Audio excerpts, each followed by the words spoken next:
தேங்காய் தோண்டுறதுக்காக ஒரு அதிநவீன இயந்திரம் என் தம்பிக்கிட்ட செஞ்சு கொடு அப்படின்னு சொல்லி கேட்டிருந்தேன். அவனும் வந்து செஞ்சு கொண்டு வந்துட்டான். லாஸ்ட் டைம் தேங்காய் தோண்டும்போது ரொம்ப கஷ்டமாயிடுச்சுங்க. கையெல்லாம் காய்ச்சி போச்சு. அதனால இந்த மாதிரி செஞ்சு கொடுறா அப்படின்னு செஞ்சு கொண்டு வந்து கொடுத்துட்டான்.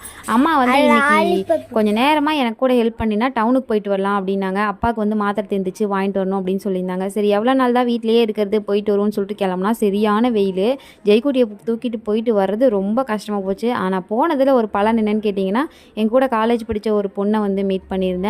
நெக்ஸ்ட்டு வந்து நம்ம ஃபாலோவர் ஒருத்தவங்க வந்து நான் உங்கள் வீடியோலாம் ரெகுலராக பார்க்குறேன் அப்படின்னு சொன்னாங்க. நம்மளுக்கே ஒரு சந்தோஷமாயிடுச்சு. இப்போ தான் கொஞ்சம் வெளியே தெரிய ஆரம்பிச்சிருக்கோம் அப்படின்னு நினைக்கும் போது அப்பாவுக்கு மாத்திரையை வாங்கிட்டு அப்படியே வந்துட்டோம். காலேஜ் படிக்கும்போது ஒர்க் பண்ணும்போதெல்லாம் வந்து பார்த்திங்கன்னா இந்த வழியில் நாங்கள் போகாத இடமே கிடையாது. அவ்வளோ ஒரு ஜாலியாக இருக்கும். அதையெல்லாம் நினச்சிட்டே அப்படியே அம்மா கூட வந்து இன்றைக்கி வந்து 2:30 பஸ்க்கு வீட்டுக்கு வந்தாச்சு. வீட்டுக்கு வந்து சாப்பிட்டு சச்சம்மா கால் பண்ணியிருந்தாங்க. சச்சம்மா வீடு வந்து பெயிண்ட் பண்ணிகிட்ருக்காங்க. அதனால் அம்மா கால் பண்ணியிருந்தாங்க. போய் கொஞ்சம் நேரம் அம்மா கூட இருந்துட்டு அம்மா போட்ட கூடைங்க இது. வீடியோ பிடிச்சா லைக் பண்ணி சப்ஸ்கிரைப் பண்ணுங்கள்.